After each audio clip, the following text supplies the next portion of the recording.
Pourquoi ça se fait plus? Parce qu'ils estiment qu'il y a assez d'oxygène dans le corps pour ne pas en ramener. Et pour faire un bouche à bouche, c'est déjà une technique.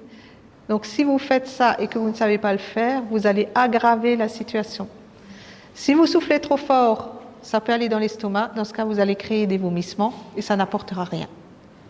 Vaut mieux faire un bon massage cardiaque parce qu'ils estiment qu'il y a assez d'oxygène dans le corps pour pouvoir oxygéner les autres organes jusqu'à ce qu'arrivent les secours. Et la prise de pouls, dans l'urgence, on a du mal à trouver un pouls. Alors les gens qui ne sont pas du milieu, c'est encore plus difficile. Et de toute façon, on estime que c'est une personne est inconsciente et qui ne respire pas, soit elle est déjà en arrêt ou elle va se mettre en arrêt. Donc on ne prend plus de pouls parce que c'est une perte de temps. Et c'est pour inciter les gens plutôt à faire un massage cardiaque qu'à chercher un pouls qu'ils ne trouveront pas. Et surtout, on ne prend pas un pouls quand on fait un massage cardiaque, hein, parce que quand quelqu'un fait un massage cardiaque, vous sentez le pouls. Ça, c'est sûr. Donc voilà, à parler de tout.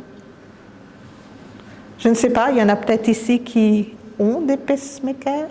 Non? Non, pas ici. Hein. Oui. Disons qu'à l'hôpital, on a un panel parce qu'il existe aussi les défibrillateurs intégrés. Donc des gens qui ont des défibrillateurs à l'intérieur d'eux qui se déclenchent au moment où ils font un arrêt cardiaque. C'est des gens qui ont un haut potentiel, un haut risque de faire un infarctus à tout moment.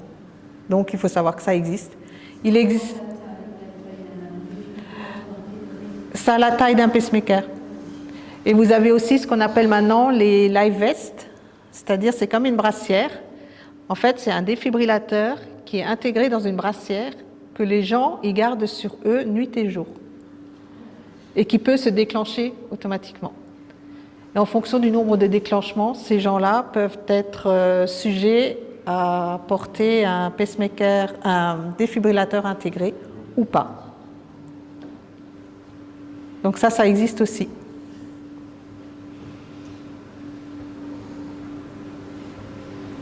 Vous avez des questions ? Sinon, il y a encore un petit film qui retrace un peu tout ce qu'on a dit. Le défi. Je veux dire, quelqu'un qui a un défibrillateur, qui fait un arrêt cardiaque, on lui fait les mêmes gestes avec l'appareil. Ouais. Pareil, ouais. C'est la même chose. Pareil. Et le fait qu'il y ait deux appareils.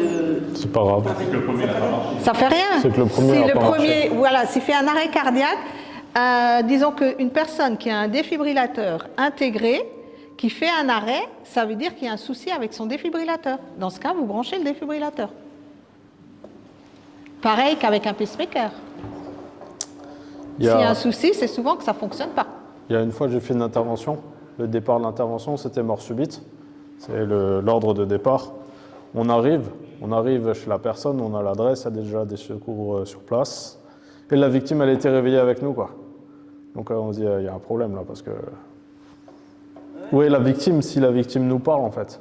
Et en fait, il nous dit, en fait, ouais, j'avais un pacemaker, il a marché, il m'a choqué. Et non, voilà. Un défibrillateur. Défibrillateur. Mais ça a marché. Mais ça arrive quand même pas souvent, ça. Je sais pas. Normalement, les trucs, ils sont quand même vérifiés régulièrement. C'est vérifié, ils vérifient les piles. Arrive. Et ils changent les piles. Ça arrive. Et ça, c'est contrôlé, c'est très contrôlé, quoi. Ouais, je sais, mon fils. Connaître pour pouvoir le faire, et vous n'arriverez pas à la faire chez tout le monde. Il faut le savoir. Parce que quand vous avez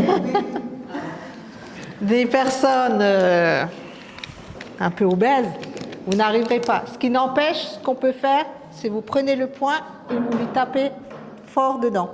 Pour le faire vomir. Pour le faire vomir, en fait, oui. Oui, pour faire cracher le morceau. Mais ça ne veut pas dire que ça marche toujours. Hein. Parce que nous, c'est déjà arrivé que ça ne marchait pas, qu'on a dû prendre une pince de Magil, qu'on appelle ça. C'est une pince qui est longue comme ça pour aller chercher le morceau. Hein. Donc ça ne marche pas toujours. Ça peut être compliqué parce que la personne va être stressée quand même. Elle est très stressée. Donc on rentrer ça dans la gorge pour attraper son morceau. Mais elle est inconsciente hein, à ce moment-là. Parce qu'au bout d'un moment, la personne, elle perd conscience. Et dans ce cas, on retombe dans ce qu'on appelle la personne inconsciente qui respire. ou qui après ne respire pas. Donc on retombe dans ce cliché-là et dans ce cas on applique les urgences liées à ça. Et des fois quand vous faites un massage, des fois le morceau il sort. Qu'est-ce qui peut bloquer les voies aériennes, par exemple? Les idées, les cacahuètes pour les enfants, ça peut arriver. Ça arrive pas souvent. Les saucissons, les morceaux de saucissons, ça m'est déjà arrivé. Ça m'est déjà arrivé aussi d'arriver chez quelqu'un qui avait amené un morceau de saucisson. Les saucissons durs, hein. Et en général, ça pardonne pas trop, hein, ce genre de choses. Si la manœuvre de Heimlich n'est pas faite rapidement. On pourrait montrer comment on fait. Perdu. Méthode Heimlich. Merci. Attends, moi j'éteins les lumières. Moi. Après, chez les personnes âgées, c'est souvent la viande. Je connais, c'est quoi ce truc? La viande, le jambon. Jambon. Hein? J'ai voulu sortir, mais il y a le porte-manteau. Tu fais la méthode Heimlich? Mais tu me fais pas trop mal. Hein. Tu fais ou tu fais pas? Je fais. Alors d'abord, l'étape dans le dos. Avant. Attends. On va Merci. mettre comme ça. Avant, ce qu'il faut vraiment comprendre, c'est vérifier si c'est un étouffement partiel ou total, quoi. Parce que sinon, vous allez aggraver clairement la victime. Donc, si la première question à poser, c'est est-ce que tu t'étouffes? Si elle répond, ça va, c'est bon signe. Si elle ne répond pas, très mauvais signe. Si elle ne répond pas, c'est à ce moment-là ce qu'on va faire, on va la basculer en avant. Une grosse tape entre les omoplates. On en fait combien? 3. Ensuite, ça ne marche pas. On va se mettre derrière, là, et on va faire un mouvement de virgule vers le haut, comme ça. 3. Ça ne marche pas, on recommence. 3 tapes et on fait ça. Jusqu'à ce que l'objet sort. Et on ouvre la bouche, on contrôle.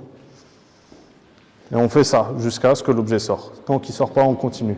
3 claques, Heimlich, 3 claques, Heimlich, 3 claques, Heimlich. Et s'il se met en arrêt, ben on commence, massage cardiaque. Infarctus, ça n'a rien à voir. C'est d'où l'ortho. C'est un arrêt cardiaque. Dans ce cas, c'est personne inconsciente qui ne respire pas. On fait un massage cardiaque défibrillateur.